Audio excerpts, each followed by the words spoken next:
Hey guys, welcome back. Quality Shot Tennis. Today I'm here with Ash. We are here at the final day of qualifying, and I also want to say that this podcast is sponsored by Nick Rivet Sport. Check out their website in the description for online racket demos and all things tennis equipment. So for final day of qualifying done, next coverage that we'll have is going to be of the main draw, but first we're going to talk about main qualifiers to watch. Ash, who's somebody that you've watched this week that's really impressed you, who's qualified in? Final day today. I was really impressed actually with the British player that started today, Oliver Tarvet. Probably the first British man to come through qualies in the last 8 years. So I got the chance to speak to him earlier, and he was absolutely ecstatic. Interestingly, he's come through the American college system. He's currently at San Diego. So he's a bit of an unknown really in the tennis world, and really convincing win today. And I think he's got more to come, to be honest. His first serve percentage was actually quite low. So he's definitely one to watch next week. Yeah, absolutely. Somebody that's really impressed me that I was just watching was, and who I just spoke to as well, is Shintaro Mochizuki. The way he was moving, the way he was returning, hitting winners out of the corners. He was really impressive. He kept the ball low all the time, which he was talking about as well, is that he is very, very focused on not just hitting the ball low, but also staying low on the grass, because he knows exactly that's the trajectory of where the ball is going to go, and he does so good at controlling the ball, and he has a lot of firepower that just comes at you out of nowhere, honestly. So that was really impressive. That there was a big crowd cheering for him and watching for him as well, beating a talented big server in Stricker. Not easy to return a serve, and he relies so much in his game and feeling comfortable in his game when he's returning well. So to do that against a guy who's a big server like Stricker, and sometimes literally just lets you not have a racket on the ball and can just take the racket out of your hand with the serve, that's impressive. So I was also impressed by the way that he was talking to me in his interview. Very impressive mentally. I felt like the way he was carrying himself. And I also would point out Taylor Townsend. I think sometimes the players who make a lot of noise and go through really tough battles, those are the players that get a lot of coverage and have a lot of people talking. But Taylor Townsend has gone through this draw pretty quietly. She has not lost very many games at all in this qualifying draw, and it's no surprise as to why. Obviously, she's a major champion in doubles, and her serve and volley game translates very well to the grass. She's been looking very good this week, so I could imagine pretty easily, and it wouldn't come as no surprise if she makes a third round at Wimbledon or something like that. I would say the same thing about Mochizuki as well. Both of those players would be qualifiers that I would point out very much, like I think are ones to watch. I think, game of the day, definitely on court 4 today. There was a five-setter between Garin and Giulio Zapparia. 5-set match. Garin's a former quarter-finalist at Wimbledon. So really impressive stuff by the Italians who, come through that in 5 sets. Particularly, he's come back from quite a bad wrist injury last season. So the young Italian looking very exciting, big server, lefty. So he's going to be one to watch next week. Yeah, absolutely. Manarino dropped a set, and it was looking like it could be quite difficult after dropping the first set to lead 2, but fighting his way back and looking. I feel like he needed this in a way, honestly. His form hasn't been that great recently. He was very disappointed, very obviously, like I talked in yesterday's podcast when I spoke to him. He actually said, like, I'm pissed that I'm playing qualifying because they're not letting me eat at certain places because I'm a qualifying player. So those kind of things, I understand he's upset, but I feel like in a way he's building his form up. And I feel like this was a very important win actually for him to fight back. And I felt like he was playing the best tennis I've seen him play in a minute, actually, in the last couple of sets, the points and games that I saw. So I was impressed by him. Obviously, he has his best success on grass. He told me yesterday that grass is not his favorite surface, actually, but it's the surface where he has the most success. He's won titles on grass, multiple, and he plays quite a strange game, but it works. So whatever works works. So that's all there is to say. Linda Fruvertova has also been impressive to me, I thought. And yeah, Ash, do you have any other ones to watch that you would point out? Yeah, a match I caught briefly. I watched Jamie Faria, as a Portuguese player. First time I've seen him play, and he was very impressive. He beat a French player, Jacquet, in 4 sets. A pretty good all rounder, the Portuguese player. Great, good server. Moves well around the court. So definitely one to watch. I think the biggest shock of the day came. Where was it? Uh, Yeah, all good. Yeah, Ash is finding that. I also wanted to point out Zakharova, who came back pretty. I've heard more and more chatter around the grounds, honestly, about her, and just she's very outward on the court. Obviously, very she grunts quite a bit, so you can hear her even when you're watching other courts. But also, she's very has big reactions. But she's been an amazing comeback player. She's come back from when her opponent was serving for the match, 2 matches in a row, beats a very high level player today in a third set tiebreaker. Yesterday was Bogdan, and today again beating a high level opponent who I'm blanking on who that was against. Zakharova was against Valentova, Czech player. So really impressed by her mentality and her courage. I was also really excited today by that was one of the matches of the day.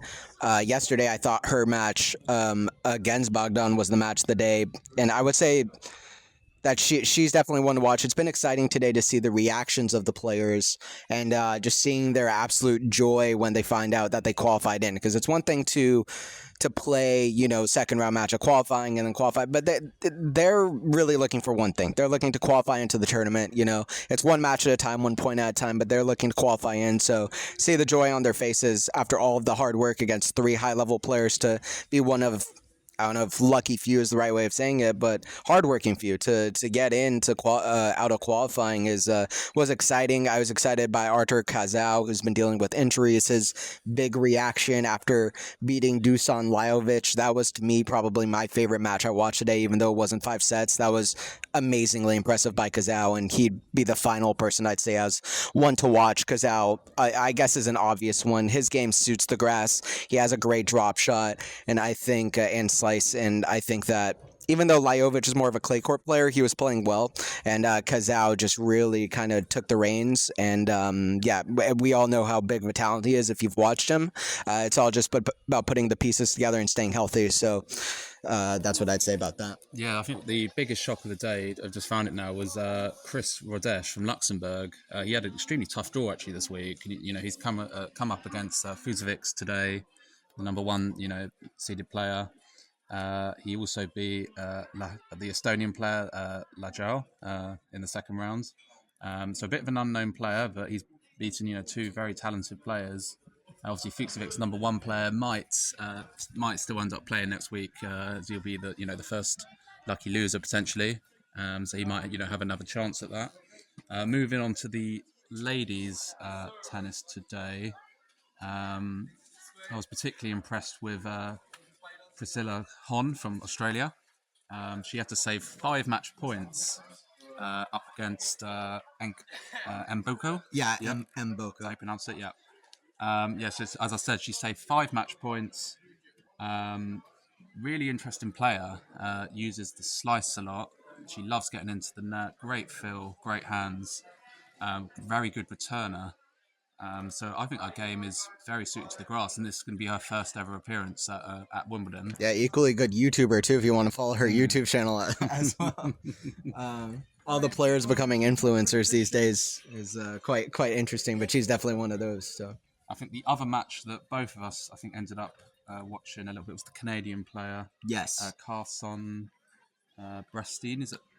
Yeah, something like that. I mean, I don't know how to pronounce it, but And she also had an extremely tough draw this week. Obviously, on day 1 she beat the French player Lois Besson, which is very impressive victory. Yeah, and then following it up with Bianca Andreescu, so a major quarterfinalist in the last major, followed by a major champion. Not it does qualifying draw genuinely doesn't get harder than that. And she said in my interview with her that she was most impressed with herself in today's win coming back. And actually, she's got a really good serve in her, I found today. Generates a lot of power on the serve. Tall player, big ground strokes. Maybe her movement a little bit limited side to side, but she's definitely going to be one to watch next week. Yeah, absolutely, 100%. And yeah, I feel like that kind of covers the ones to watch. What was your favorite experience? It can be a match that you watched all week this week, or just something about being on the grounds here from being at qualifying this week. Obviously, Roehampton, very sort of quite an informal sort of feel to it. I like the fact it's just quite open. I was watching sometimes 2-3 games at the same time. Yeah, which is 100%. amazing, and you're so close to the action. Yeah, absolutely, because you can be in walkways and just turn your head and suddenly you're watching a whole nother match, but with equal intensity, and both players just trying so hard to try to get out of qualifying. It's really exciting. I agree. Also particularly enjoyed watching some experienced players that have been in the top 100 before, but also watching some unknown players, some of the youthful players, seeing how they sort of matched up against the pros, and different results. Some Manarino, he went through, but there were some shocks. Some of Levovic losing today, Fuchsovic is also losing today. So some of the unknown players will be at Wimbledon now for the first ever time. So very exciting for them. Yeah, absolutely. I just want to say what a heartbreaker for Mboko. She was one of the players that didn't get through qualifying that I was really impressed with this week, and just how she was mentally this week. So shout out to her, but I'm sure she'll be back stronger. Losing from being up 5 match points in I believe like 6-5 in the third. So that was a heartbreaker, but anyway, she'll come back stronger. She was very, very impressive from the ground, and also just honestly mentally above anything else, incredibly mature for just an 18-year-old as well. And then also the most interesting interview I had all week. One of my favorites was with Dominic Stricker, who is not just one of the nicest players I've met, one of the nicest conversations with a stranger I've had. Just my interview with him. We can only upload 2 minutes of the interview time, but I had 8-minute conversation with him. Just very interesting guy. So he was thinking about retiring earlier this year. I'm glad he is not. So he's another person that didn't get through this week, who I think ran up, in my opinion, against potentially the best qualifier of the whole lot in Mochizuki, and his ranking isn't up there, but if every match was on grass courts, I wonder if his ranking would be higher than a lot of these other qualifiers, if not all, but definitely a lot of them. But the most interesting interview I had today, and in general, was with Brestine, the Canadian.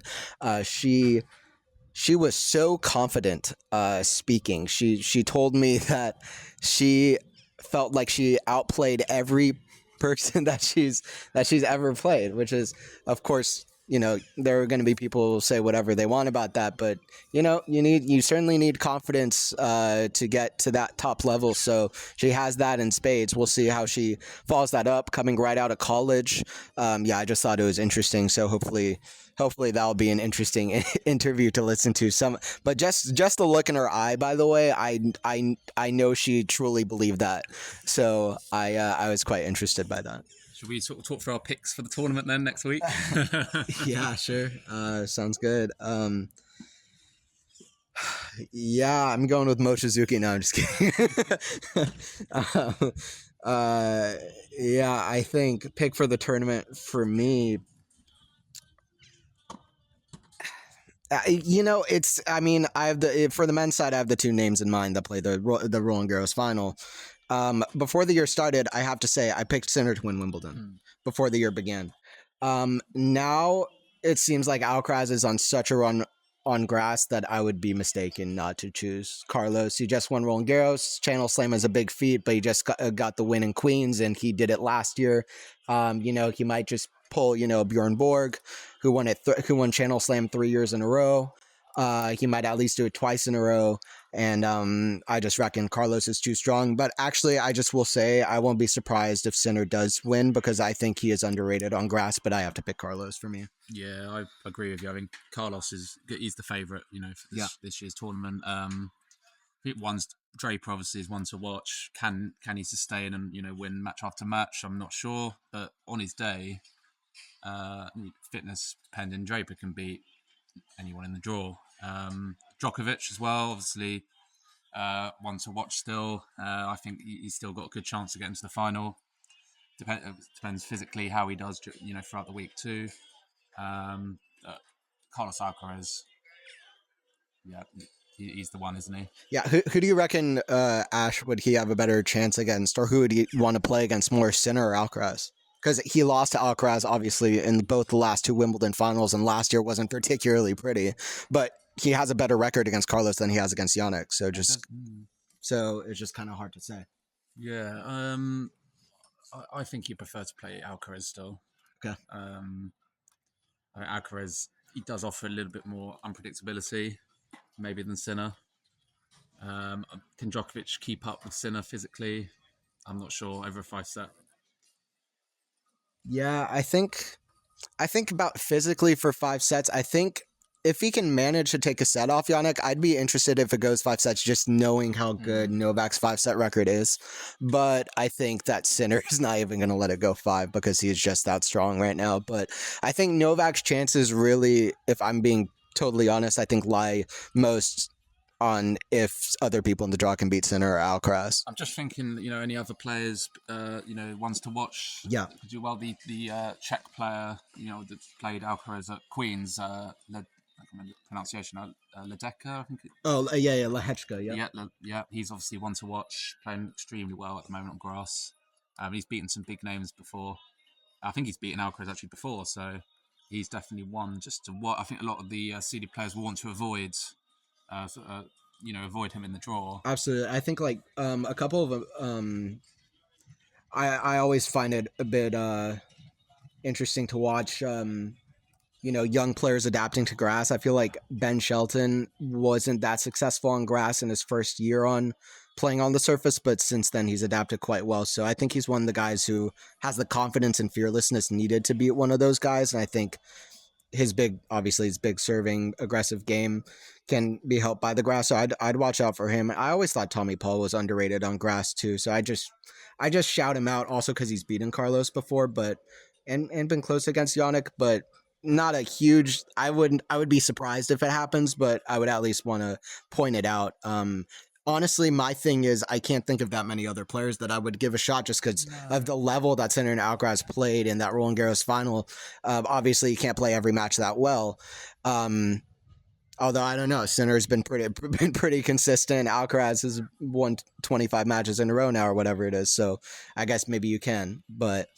Well, that's the thing. Alcaraz actually hasn't played that well every match, but he's doing the thing the big three did and just finding a way to get through even when he's not playing at his best. And you could probably say a little bit of the same for Yannick too. So that arguably matters more.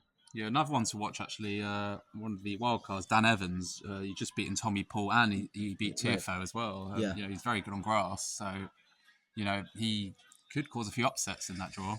Exactly. He's never done as well at slams as I would want him to, but in the big tournaments. But listen, I Dan Evans is one of my favorite players. I like how he just kind of randomly like feisty and just gets pumped up. And he has, he's got the one-handed classic old-fashioned game, one-handed backhand, I should say, old-fashioned classic game and style of play that I find fun to watch on grass in particular. So I like that too. Yeah, what about Dimitrov? I would just something I would want to see Grigor do well. I don't know if the form is there though, unfortunately, and same thing for Hurkacz as well. A lot of the guys who I usually say like they're kind of underdogs right now, like Hurkacz, Dimitrov, guys who I actually like on grass, their form's not there. No, I think Dimitrov last year he had a very good run, but I think injury, caught up with him. Playing a few 5-setters last year at Wimbledon. Same with Hurkacz. Physically, I don't think he can, go deep into the draw. I think he suffers a little bit of his movement at times, and I think that's becoming very important on grass too, as well as the big serve that he's got. You know who we haven't mentioned yet is Alexander Bublik, who got to the quarterfinals of Roland Garros, and I'm actually quite interested by him because he reminds me a lot of Kyrgios in 2022. And obviously, we like to make connections and everything, but there are obviously a lot of things that went right for Kyrgios that year. He had a very good draw, although he did earn it. I mean, he had a fantastic level that year. He obviously plays really well on grass. We'll see. We'll see what Bublik can do. I think he would also be very much helped with a good draw. I will say I don't know about him being a favorite to win the whole tournament, but definitely I will say this.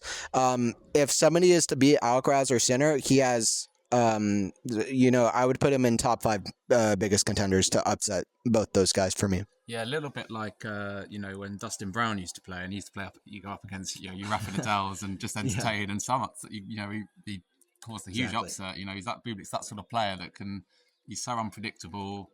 He's at 1 minute he's underarm serving, he's diving around at the net. He could cause issues to anyone. Absolutely. Who do you have favorites for women's side? I think the ladies is quite open again. Obviously, good grass as well. Sabalenka's been playing extremely well. Got to be one of the favourites. Yeah. Coco Gauff. They've got to be those two. Have got to be probably the favourites. But the women's draw, women's always very unpredictable. Paolini last year, came from nowhere. Well, Krejcikova even too. You wouldn't expect that on a grass court.